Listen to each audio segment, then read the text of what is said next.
तो मैं कहना चाहता हूं कि सती ने कथा नहीं सुनी तो भ्रम पैदा हो गया, और जब भ्रम पैदा हो गया तो भ्रम लेकर के गई, भ्रम में और भ्रम आ गया, भ्रम में और भ्रम आ गया। क्योंकि कथा सुनती तो भ्रम दूर हो जाता, लेकिन कथा नहीं सुनी तो भ्रम लेकर के गई थी और भ्रम आ गया। संशय लेकर के गई थी, संशय में भी संशय। संशय क्या है? पति ने कहा कि भगवान है प्रणाम करो, लेकिन संशय की जिंदगी कह रही है कि ये भगवान नहीं है, इसलिए सती ने प्रणाम नहीं किया। मैं एक बात कहता हूं, जहां पर पति प्रणाम कर रहा हो, पत्नी को प्रणाम करने में संकोच नहीं करना चाहिए। करना चाहिए क्या? जब पति प्रणाम कर रहा है, जैसे हमारे साथ शिष्य चल रहे हैं, अब हम किसी देवता को प्रणाम करते हैं तो शिष्यों को संशय करना चाहिए। मेरा गुरु जब प्रणाम कर रहा है तो हमें भी प्रणाम करना चाहिए, संशय की आवश्यकता नहीं। लेकिन शिष्य यदि प्रणाम नहीं करते हैं तो निश्चित है भ्रमित हैं, संशयग्रस्त हैं, और संशय के सर्प ने इनको डस लिया है। इसलिए संशय का सर्प जिसे डस लेता है प्यारे, उसकी जिंदगी होश की जिंदगी नहीं होती है, बेहोश की जिंदगी हो जाती है। होश की जिंदगी का मतलब पहचान, और बेहोश की जिंदगी का मतलब पहचान खो देना। आज सती पहचान खो देती है, दिखाई नहीं दे रहा है कि मेरा पति परमात्मा को प्रणाम कर रहा है, मुझे भी प्रणाम करना चाहिए, लेकिन सती ने प्रणाम नहीं किया। भगवान शंकर ने कहा कि मेरे ईश्वर का, मेरे इष्ट का तूने अपमान किया है। अगर मेरे इष्ट का तूने अपमान किया है सती, मैं तुझे स्वीकार नहीं कर सकता हूं, अभी भी मैं कह रहा हूं प्रणाम कर। तो सती कहती है कि आप भले ही कुछ भी कहो, लेकिन मैं प्रणाम तब करूंगी जब परीक्षा ले लूं। परीक्षा में अगर ये उत्तीर्ण हो गए तो समझ लेना कि मैं प्रणाम कर लूंगी। परीक्षा, भगवान शंकर ने कहा अब तो और गड़बड़ कर रही है तू। परीक्षा भगवान की नहीं ली जाती है, कभी भी भगवान की परीक्षा नहीं लेना चाहिए। भगवान की तो प्रतीक्षा करनी चाहिए। क्या करनी चाहिए? प्रतीक्षा। अच्छा बोलो, जितने लोग यहां बैठे हो भगवान के दर्शन की प्रतीक्षा में प्रतीक्षारत हो कि नहीं? किसके दर्शन की अभिलाषा है? भगवान के दर्शन की। तो प्रतीक्षा ही तो कर रहे हो कि परीक्षा कर रहे हो? प्रतीक्षा। भगवान की प्रतीक्षा करनी चाहिए, भगवान की परीक्षा नहीं लेनी चाहिए। सती और गलती कर रही है तू, भगवान की परीक्षा लेने पर आमादा है, खबरदार, मैं तेरा त्याग कर दूंगा। सती जी ने कहा महाराज नाराज हो चाहे कुछ करो, मैं तो पहले परीक्षा लूंगी। इसका मतलब यह है कि सती के जीवन में दुस्साहस है। बोलो है कि नहीं दुस्साहस? इतना बड़ा दुस्साहस होना नहीं चाहिए। हमेशा यदि सुंदर मार्गदर्शन दिया जा रहा हो तो उसे स्वीकार करना चाहिए। लेकिन सती सुंदर मार्गदर्शन प्राप्त करने के बाद भी स्वीकार नहीं कर पा रही है। क्यों? इसलिए कि उसका संशय दूर नहीं हुआ। संशय इसलिए दूर नहीं हुआ क्योंकि कथा नहीं सुनी उसने। ये संशय रूपी पक्षी बहुत खतरनाक होता है।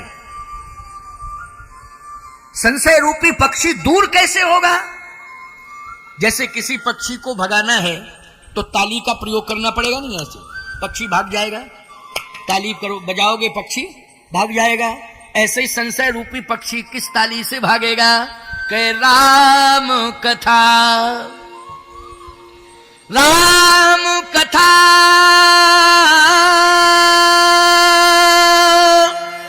सुंदर कर तारी,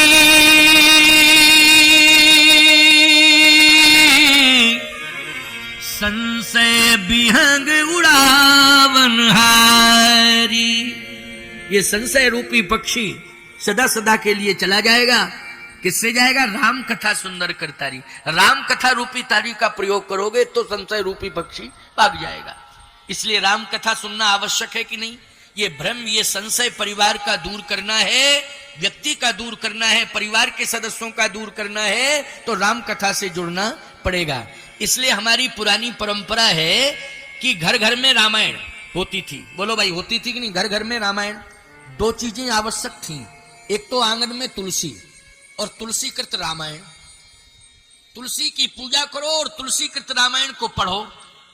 और जब फुर्सत में हो जाते थे, सब दिन भर काम काज करके शाम को घर में आते थे, जब सब फुर्सत में हो जाते थे तो बोलो एक साथ परिवार में बैठ करके रामायण पढ़ी जाती थी कि नहीं पढ़ी जाती थी? परंपरा पहले थी। अब क्या है क्या नहीं है हम कह नहीं सकते, लेकिन परंपरा यही थी कि रामायण पढ़ी जाती थी। क्यों? संशय रूपी पक्षी को भगाने में रामायण ही माध्यम है और कोई माध्यम नहीं, रामायण। और संशय दूर होता था। अब क्या बतावें आपको, रामायण पढ़ना बंद कर दिया, महाभारत शुरू हो गया। बोलो घरों घरों में महाभारत शुरू हो गया कि नहीं? अब महाभारत शुरू हो गया है तो कंडीशन खराब होती जा रही है। और जब महाभारत शुरू होगा तो ईमानदारी से बताओ दुर्योधन पैदा होगा कि नहीं होगा? बिना दुर्योधन के महाभारत हो सकता है क्या? बिना दुर्योधन के महाभारत नहीं हो सकता है। और दुर्योधन का अर्थ क्या है? जो संतान धन का दुरुपयोग करे वही दुर्योधन। जो संतान धन का दुरुपयोग करे वही दुर्योधन। हस्तिनापुर की संपत्ति को सबसे ज्यादा किसने बर्बाद किया? बोलो। हस्तिनापुर की संपत्ति को सबसे ज्यादा बर्बाद किया है दुर्योधन ने। इसलिए धन का दुरुपयोग करने वाला ही दुर्योधन हुआ करता है प्यारे। इसलिए मैं कहता हूं ये संशय बना रहेगा, ये भ्रम बना रहेगा तो निश्चित रूप से हमारा विकास भी रुक जाएगा और एक विनाश का मार्ग प्रशस्त हो जाएगा। इसलिए विनाश को रोकने के लिए हमें राम कथा से जुड़ना पड़ेगा। तो आज भगवान शंकर ने बहुत समझाया, नहीं मानी, सती चली गई परीक्षा लेने के लिए। जैसे परीक्षा लेने के लिए गई तो याद रखना लक्ष्मण जी को थोड़ा भ्रम हुआ। लक्ष्मण जी कहते भैया भैया, हाँ क्या बात है? अच्छा इसमें भ्रम मत करना।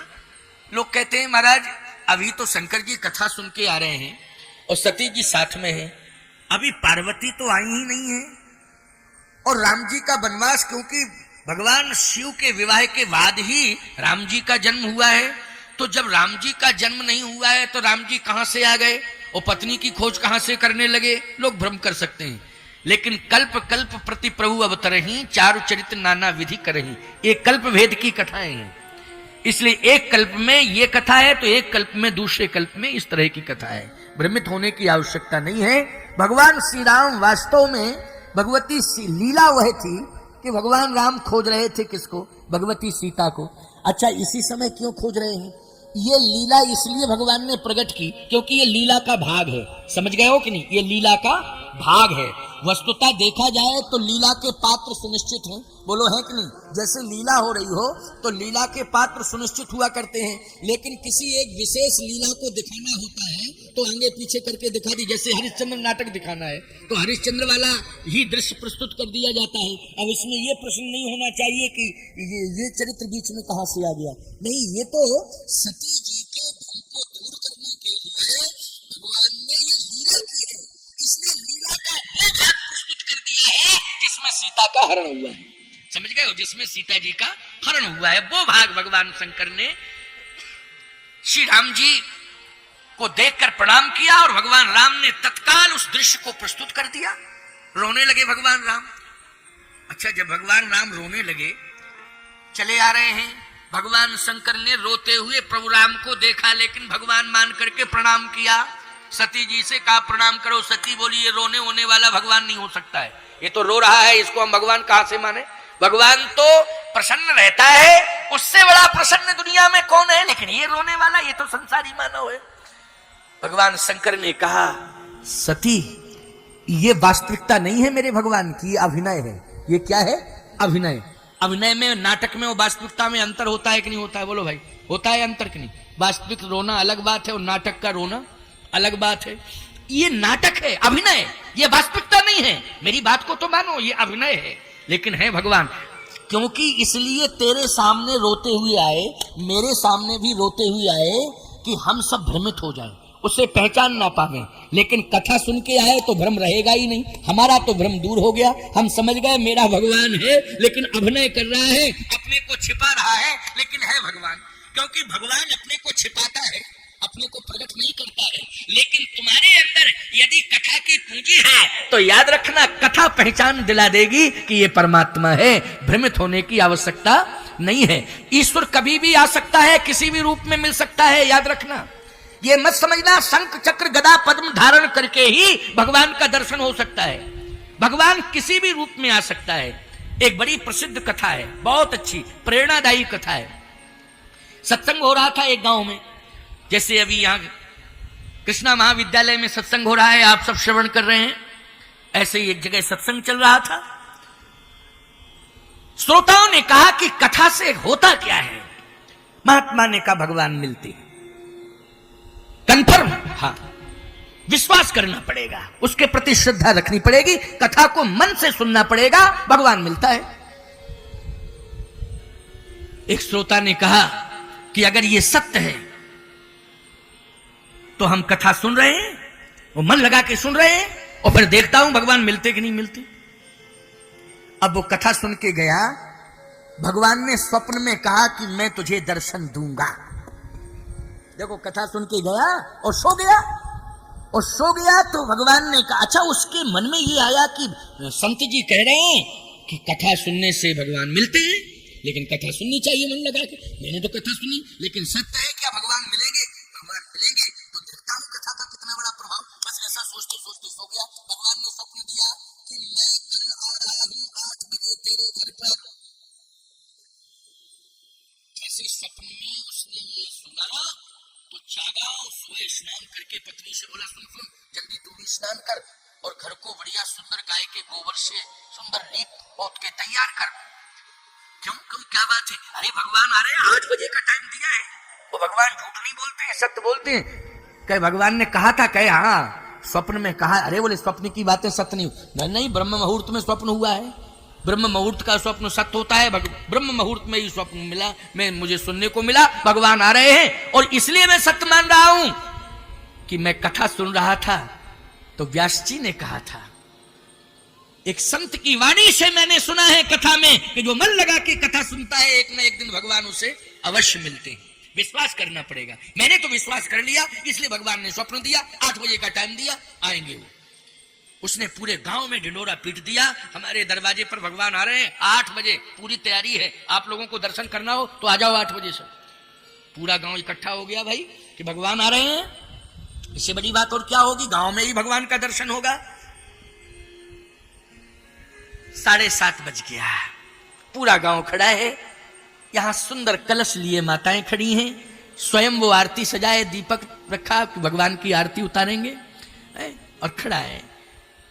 सारे लोग कीर्तन कर रहे, इधर भगवान के प्रसाद के लिए सुंदर पकवान बना दिए गए हैं कि भगवान को हम भोजन भी कराएंगे, पहले आरती उतारेंगे। ठीक 7:30 बजा, लोगों ने कहा कि अब आधा घंटा रह गया, भगवान आने वाले हैं। 8 बज गया, लोगों ने कहा 8 तो बज गया है, भगवान झूठ नहीं बोलते, भगवान तो दिखाई नहीं दे रहे हैं। उसने कहा देखो 10-5 मिनट लेट भी हो सकते हैं, ऐसा नहीं है कि 8 बजे का कहा तो हो सकता है हमारे सुनने में अंतर आया हो, 8:15 का कहा हो, लेकिन हमने सुना कि 8 बजे, तो ऐसा नहीं है, थोड़ा 10-20 मिनट लेट भी हो जाता है मामला। आएंगे जरूर, कहा है निश्चित रूप से, ब्रह्म मुहूर्त में कहा है आएंगे। बस 8:15 हुआ, प्यारे 8 बजे ही एक बालक आया और रोने लगा। लोगों ने ध्यान नहीं दिया, बालक गांव का नहीं था, लोगों ने यह भी ध्यान नहीं दिया, बालक रो रहा था यह भी ध्यान नहीं दिया, और जैसे ही लोग उसे डांटने लगे कि झूठ बोलते हो, 8:15 बज गया, भगवान अभी तक नहीं आया, तो बालक जोर जोर से रोने लगा। बालक जोर जोर से रोने लगा तो लोगों ने कहा भगवान तो नहीं आया, लेकिन ये बच्चा रो रहा है, इससे पूछो क्या बात है। तो गांव वालों ने पूछा क्यों रो रहा है तू, क्या बात है? बोले मुझे भूख लगी है, मुझे भूख लगी है, मुझे भूख लगी है। जिसने कहा था 8 बजे भगवान आएगा, स्वप्न भगवान ने कहा, उसकी आंखें लाल हो गई। उसने कहा यहां नाटक कर रहा है रोने का, कि तेरे घर में भोजन नहीं है, तू यहां भूखा चला आया। भगवान के लिए मैंने व्यंजन तैयार किए थे, तेरे लिए तैयार किए थे। भगवान जब तक नहीं आएगा, जब तक उसे नहीं खिला दूंगा। रोते रोते तू तालाब भर दे, मुझे इसकी चिंता नहीं है, पहले भगवान को खिलाऊंगा तब तुझे दूंगा। गांव वालों ने कहा बालक तो है, आखिर रो रहा है, कुछ हो तो खिला दो। कहे तुम अपने घर में ले जाओ ना, खिलाओ ना, हम तो भगवान के लिए व्यंजन तैयार किए हैं। बस रोते रोते वो बालक चला गया। गांव वाले भी चले गए और कहा तू झूठा है, झूठा प्रचार करता है, बड़ा भक्त बनता फिरता है, बहुत ढिंडोरा पीटता है। अब आए बाएं साएं बकने लगा वो सब अंदर जाके। क्या बतावें, कथा में कहा था संत जी ने भगवान मिलते हैं, कथा से मिलते हैं, स्वप्न भी आया, इसलिए मैंने विश्वास कर दिया, मेरी तो इज्जत चली गई पूरे गांव। इतने में 12 बजे एक बूढ़ा आ गया और रोते हुए कहता है मैं भूखा हूं, मुझे भोजन दे दो। दौड़ा, ललकारा उसने, निकल जाओ यहां से। मेरा ही दरवाजा मिला तुम्हें भोजन के लिए, गांव में और कोई दरवाजा नहीं है, कहीं भी मांग करके खा लो। वो बूढ़ा रोता रोता चला गया। पत्नी से विवाद शुरू हो गया साहब। न जाने पत्नी क्या क्या कहने लगी, तुम्हारी बुद्धि खराब हो गई, पता नहीं तुमको क्या हो गया। सावधान। शाम को एक वृद्ध महिला आई, उसने भी रोके कहा, दिन भर हो गया मुझे भोजन मांगते मांगते, अगर भोजन नहीं करा सकते हो तो एक गिलास पानी पिला दो। पानी तो पिला ही सकते हो, मैं प्यासी भी हूं, भूखी भी हूं, लेकिन भोजन नहीं दे सकते हो, एक गिलास पानी पिला दो। उसने दुत्कार दिया कि गांव में किसी का घर नहीं है पानी के लिए, मेरा ही घर है पानी के लिए, किसी के घर में पानी पी ले, जा यहां से। उस वृद्धा को भी भगा दिया, वृद्ध को भी दुत्कार दिया, बालक को भी दुत्कार दिया। रात में सो गया। भगवान ने फिर स्वप्न दिया, मूर्ख,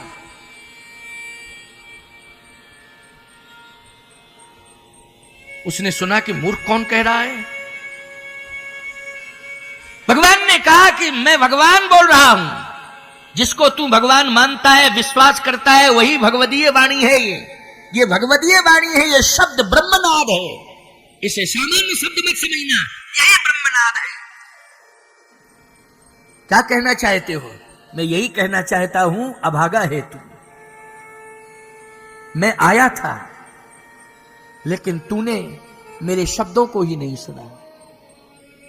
उसने कहा कि आप तो आए नहीं थे। कहा नहीं, मैं आया था, ठीक 8 बजे आया था। 8 बजे तो एक बालक आया था। भगवान ने कहा मैं 3 बार आया, तू समझ नहीं पाया। मैं बालक बन के आया था, मैं 12 बजे वृद्ध बन के आया था, मैं शाम को 8 बजे वृद्धा बन के आया। 3 स्वरूप लेकर के मैं तेरे दरवाजे पर आया था, लेकिन तूने पहचाना नहीं। तू ये समझता था कि शंख चक्र गदा पद्म लेकर के आ जाए हम, गरुड़ पर बैठ करके तेरे दरवाजे पर आ जाएं। मैं किसी भी रूप में आ सकता हूं। बालक के रूप में मैं ही था, वृद्ध के रूप में मैं ही था, वृद्धा के रूप में मैं ही था। जो बालक और वृद्धों में भगवान का दर्शन नहीं करते हैं, उन्हें मैं कभी दर्शन नहीं देता हूं। इसलिए बूढ़ों में, बच्चों में भगवान का दर्शन करना चाहिए। इनको भूखे प्यासे नहीं रखना चाहिए। बालक रो रहा हो, उसकी सुनो, समझो क्या परिस्थिति है। कोई बूढ़ा रो रहा हो, उसकी सुनो, समझो क्या परिस्थिति है, समाधान करो। यदि बालक और बूढ़ों को, दो को संतुष्ट कर दिया आपने, तो भगवान अपने आप संतुष्ट हो जाएगा। अर्थ समझ में आ गया कि नहीं आ गया? भगवान अपने आप संतुष्ट हो जाएगा। फिर अलग से भगवान को प्रसन्न, भगवान किसी पदार्थ का भूखा नहीं है, भगवान सम्मान का भूखा नहीं है। भगवान तो केवल ये देखना चाहता है कि आपका भाव क्या है, आपका भाव क्या है। तो भाव आपका कैसे बनेगा? वृद्धों के सम्मान के प्रति, बच्चों को स्नेह देने के प्रति भाव कैसे बनेगा? बच्चों को प्यार देना चाहिए, वृद्धों का सम्मान करना चाहिए। बोलो, ये राम कथा का मंच ही आपको आदेशित कर रहा है कि नहीं कर रहा है? ये कथा से मंच जोड़ रहा है, आपको संस्कार दे रहा है, शिक्षा दे रहा है। इसलिए वृद्धों का सम्मान होना चाहिए और बच्चों को प्यार मिलना चाहिए। बच्चों को प्यार मिलेगा, वृद्धों को सम्मान मिलेगा, भगवान अपने आप प्रसन्न हो जाएगा। सती, ये लीला है, अभिनय है, इसलिए रो रहा है, ये मत समझना। देखो, बालक रो रहा था, लेकिन हल्के में ले लिया कि नहीं कि ये तो रोते रोते आया, भूखा है भूखा है। अरे ये अभिनय था, भगवान का क्या था? अभिनय था। लेकिन हमें विश्वास करना चाहिए था। बालक को हम भोजन दे देते, वृद्धा को, वृद्ध को, इन सबको हम भोजन दे देते, इनका सम्मान कर देते, बच्चे को प्यार दे देते, तो बोलो सफलता मिल जाती कि नहीं मिल जाती? भगवान प्रकट हो जाता कि नहीं हो जाता? बोलो, उसी समय भगवान बालक में ही प्रकट हो जाता, वृद्ध में ही प्रकट हो जाता भगवान। सती, विश्वास कर तू, भगवान अभी प्रकट हो जाएगा। तू प्रणाम तो कर, नहीं किया प्रणाम, परीक्षा लेने चली गई। और यही हुआ कि भगवान राम समझ गए और हंसते हुए बोले, विपिन अकेली फिरो। अकेली अकेली क्यों घूम रही हो वन में? क्या भोले बाबा नहीं है? कहां रह गए भोले बाबा? कहां छोड़ के चली आई? अकेली क्यों घूम रही? सावधान। सती समझ गई, मैंने सीता का भेष बनाया, सती कीन सीता कर भेषा, मैंने सीता का भेष बनाया। लेकिन ये पहचान गए कि ये सीता नहीं, सती है। इसलिए विपिन अकेली फिरे कि नहीं है, तू वन में अकेली कैसे घूम रही हो? भोले बाबा कहाँ हैं? बार बार कह रहे हैं भगवान राम सती से, और सती सीता जी का भेष बनाए थी। अब सती को शर्म लगी और सती भागी। सती, इधर शंकर जी ने आंख बंद कर ली शायद। क्यों? सती ने आंख बंद कर ली, भगवान शंकर ने आंख बंद कर ली कि अब मैं सती को देखना नहीं चाहता हूं, क्योंकि सती ने मेरे इष्ट का अपमान किया है, इसलिए शिव जी ने आंख बंद कर ली। अब मैं सती को नहीं देखूंगा। सती रोते रोते आई, भगवान के चरणों में गिर पड़ी, भगवान शंकर के चरणों में गिर पड़ी। शंकर जी ने जैसे अश्रुधारा प्रवाहित हुई, भगवान शिव के चरण गीले हुए, और जैसे गीले हुए तो शिव जी की भाव समाधि लगी थी, भाव समाधिस्थ थे शंकर जी, भाव समाधि टूट गई, और जैसे भाव समाधि टूटी तो सती रो रही थी। भगवान शंकर ने कहा, सती अब रोने की जरूरत नहीं है, तू परीक्षा लेने गई थी, इसलिए मेरे इष्ट की तूने परीक्षा ली है, अब मैं तुझे स्वीकार नहीं करूंगा। सती कहती है, कछु न परीक्षा लीन गुसाई, मैं सत्य कह रही हूं, मैंने परीक्षा नहीं ली। कछु न परीक्षा लीन गुसाई, फिर गई क्यों थी? कह कीन प्रणाम तुम्हारे नाई, जैसे आपने प्रणाम किया, बस आपने दूर से प्रणाम किया, मैं पास में गई और प्रणाम करके लौट आई। भगवान शंकर ने कहा, ये और हो गया, झूठ बोलना सीख गई, झूठ बोलना सीख गई, झूठ बोल रही है कि मैंने परीक्षा नहीं ली, प्रणाम करके लौट आई, दूर हट। ये झूठ के संस्कार, असत्य बोलने के संस्कार तेरे जीवन में आ गए। शिव के समीप वही रह सकता है जिसके जीवन में सत्य होगा। बोलो, शिव के सानिध्य कौन प्राप्त करेगा? जिसके जीवन में सत्य होगा, और जिसने सत्य का त्याग कर दिया है, शिव ने उससे दूरियां बना ली हैं, अब मैं तुझे स्वीकार नहीं करूंगा। अब रोने लगी, बिलखने लगी। भगवान शिव ने कहा, कुछ भी सोचो, कुछ भी रो, कुछ भी कहो, मैं तुम्हें स्वीकार नहीं कर सकता हूं, इस जन्म में तो स्वीकार नहीं करूंगा, क्योंकि तूने मेरी मां का भेष बना लिया है। सावधान प्यारे, इस बात को सुनना समझना, क्योंकि प्रसंग को अब हमें थोड़ा गति पकड़ानी है। भगवान शिव का विवाह है, तो शिव पार्वती का विवाह होगा। आज की झांकी में भी आप शिव पार्वती जी का दर्शन करेंगे तो बड़ा सुंदर दर्शन मिलेगा आपको शिव पार्वती का।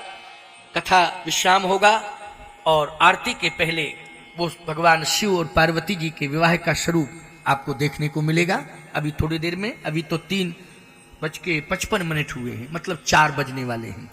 कथा 5 बजे तक होनी है, परंतु कथा 4:30 पौने 5 बजे तक होगी। 15 मिनट का समय दर्शन के लिए होगा, उसी क्रम में आरती के लिए 10 मिनट का समय, अर्थात 20 मिनट का समय दर्शन और आरती के साथ साथ फिर प्रसाद वितरण, तो वो 5 बज के कुछ मिनट हो सकते हैं। इसलिए आप लोग बहुत ही धैर्य के साथ सुन रहे हैं, क्योंकि आपकी भाव भंगिमा ये बता रही है कि आप कितने समर्पित श्रोता हैं, कितने भाव से कथा सुन रहे हैं। ये आपकी श्रद्धा भक्ति मुझे दिखाई दे रही है, और आपकी श्रद्धा भक्ति से मैं बहुत प्रभावित हूं, बहुत प्रसन्न हूं। तो आए सुने, सती का त्याग कर दिया, अपने इष्ट के प्रति इतने समर्पित हैं कि अपमान बर्दाश्त नहीं किया और सती का त्याग कर दिया। सावधान, कभी भी नारी को यह अभिमान नहीं करना चाहिए कि मैं चाहूं तो मेरे कारण किसी का भी त्याग मेरा पति कर सकता है। नहीं नहीं नहीं, ऐसा नहीं। यदि अपने से बड़ों का अपमान होगा, मर्यादा का हनन होगा, तो पति ये शिव बनकर के डिसीजन ले सकता है कि जैसे शिव ने सती का त्याग किया है, वैसे ही पति पत्नी का भी त्याग कर सकता है। याद रखना, मर्यादा से ज्यादा महत्वपूर्ण कोई नहीं होता है। अगर पुत्र जो है पिता की मर्यादा नहीं रखेगा तो पिता पुत्र का भी त्याग कर सकता है। प्रमाण के लिए मैं कह रहा हूं, जाके प्रिय न राम वैदेही तजिए ताहे कोट बेरी सम यद्यपि परम सनेही। और सुनिए कितना त्याग हुआ, किस किसने त्याग किया है। अब सुन लीजिए, गोस्वामी जी का भाव है, जाके प्रिय न राम वैदेही, जाके प्रिय न राम वैदेही तजिए ताहि कोटि बैरी सम यद्यपि परम स्नेही। पिता तजो प्रहलाद विभीषण बंधु भरत महतारी, बंधु भरत महतारी, ओ बलि गुरु तजो कंत ब्रज बनितनि भय मुद मंगलकारी। बोलो, प्रमाण है कि नहीं? ये तुलसी साहित्य का प्रमाण है, कोई मैं अपनी तरफ से नहीं बोल रहा हूं। इसलिए पति पत्नी दोनों को चाहिए कि भगवान के प्रति समर्पित हों और भगवान की कथाओं के प्रति समर्पित हों। पति पत्नी दोनों को चाहिए, पुत्र प्रपौत्र जितने भी परिवार में हों सारे लोग भगवान और भगवान की कथा के प्रति समर्पित हो जाएं। इसी से भ्रम दूर हो जाएगा, संशय दूर हो जाएगा। संशय और भ्रम दूर हो गया तो कभी भी परिवार में बिखराव नहीं हो सकता है, कभी बिलगाव नहीं हो सकता है, कभी बिखराव नहीं हो सकता है। पूरा परिवार एक साथ